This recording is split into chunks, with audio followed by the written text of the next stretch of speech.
ऑफिससमोर आमरण उपोषण करण्यात येईल। मी प्रमोद मेड, जय महाराष्ट्र, शिवसेना माजी उपशहर प्रमुख, सिडको नांदेड।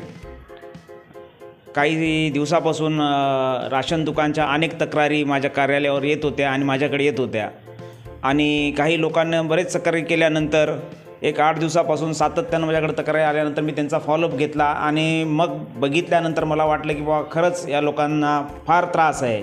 हे जे लाभार्थी आहे त्यांना लाभ मिळत नाही।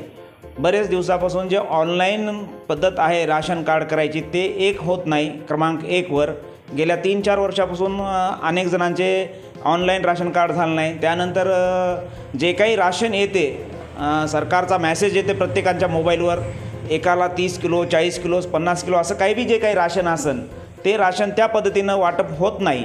अन्यथा आणि जे राशन दुकानदार आहेत ते उलट सांगतात की बुवा तुम्हाला आम्ही 20 किलोच धान्य देऊ शकतो, नाहीतर तुमचं कुटुंब विभक्त असलं पाहिजे। आम्ही साहेबांना आज जाऊन प्रत्यक्ष निवेदन देऊन विचारलं त्यांना की बा असा कुठला काय GR काढला का तुम्ही लोकांचे घरं विभक्त करण्याचा? तर साहेब म्हणले की असा कुठला विभक्त करण्याचा GR नाही आहे आणि प्रत्येक राशन दुकानदारानं तो माल ज्या मॅसेजप्रमाणे ग्राहकाला येतो मेसेज त्याप्रमाणे तो माल दिला गेला पाहिजे। आणि थम्ससाठी त्यांना सांगितलं होतं की बा प्रत्येकजण वेगळा व्यक्ती आला पाहिजे। तर आम्ही ते देखील विचारल्यानंतर म्हणले की अशी कुठलंही आठ शासनाची नाही आहे, घरातला कुठलाही व्यक्ती आल्यानंतर थम्स दिल्यानंतर त्याला ते राशन मिळायला पाहिजे। या पद्धतीनं आम्हाला साहेबांनी सांगितले आणि त्यांची काय आहे ती चौकशी करून आम्ही तातडीने त्यांचा निर्णय घेऊ असं त्यांना बोलले। एकंदरीत राशन दुकानदाराच्या बाबतीची जी आपली तक्रार, अनेक ठिकाणी अशा बाबतीच्या तक्रारी होती आहेत। या अनुषंगानं आपण पक्षी असू द्यात किंवा कार्यकर्त्यांच्या माध्यमातून भविष्यात या बाबतीत कुठलं आंदोलन किंवा कुठली ठोस भूमिका घेणार आहात? नक्कीच कोणावर जरी अन्याय होत असेल तर शिवसेना ही पहिले समाजकारणासाठी लढणारी आहे।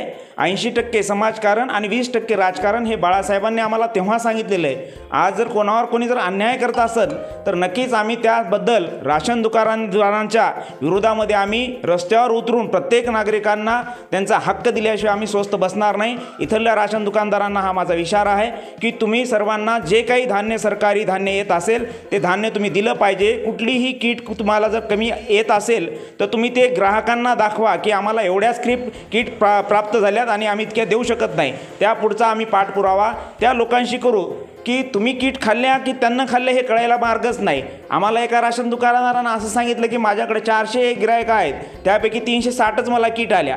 तर तुमच्याकडे ते पावती तर ऑलरेडी असते ती आम्ही तुम्हाला दाखवा आम्ही त्यानंतर बघू की तुम्ही खरं कमी दिलात की त्या अधिकाऱ्यांनी कमी दिले हे आम्ही ते बघून आम्ही शहानिशा करून आम्ही जसंच तसं त्यांना उत्तर देऊ आणि प्रत्येक राशनधारकांना त्याचा माल मिळाला पाहिजे, गोरगरीब लोकांना माल मिळाला पाहिजे, हीच आमची भावना आहे आणि हीच अपेक्षा आहे। आम्ही आज विनंती केली पण उद्या आम्ही विनंती करणार नाही। शिवसेना पद्धतीने स्टाईलने आम्ही तुम्हाला काय उत्तर द्यायचं ते देऊ आणि या लोकांना सिडकोच्या संपूर्ण नागरिकांना आम्ही धान्य संपूर्ण मिळालं पाहिजे, जे मॅसेज आले त्या मॅसेजनुसार मिळालं पाहिजे, हीच अपेक्षा आहे। मी अधिकाऱ्यांना आज भी सांगतोय की तुम्हाला विनंती करतोय की सिडको हडकोच्या प्रत्येक नागरिकांना घरोघर मॅसेजप्रमाणे अन्नधान्य मिळायला पाहिजे, ही माझी नम्र विनंती आहे। यानंतर विनंती नाही, एकच वेळेस विनंती, दुसऱ्या वेळेस डायरेक्ट आंदोलन करण्यात येईल, तहसील ऑफिससमोर आमरण उपोषण करण्यात येईल।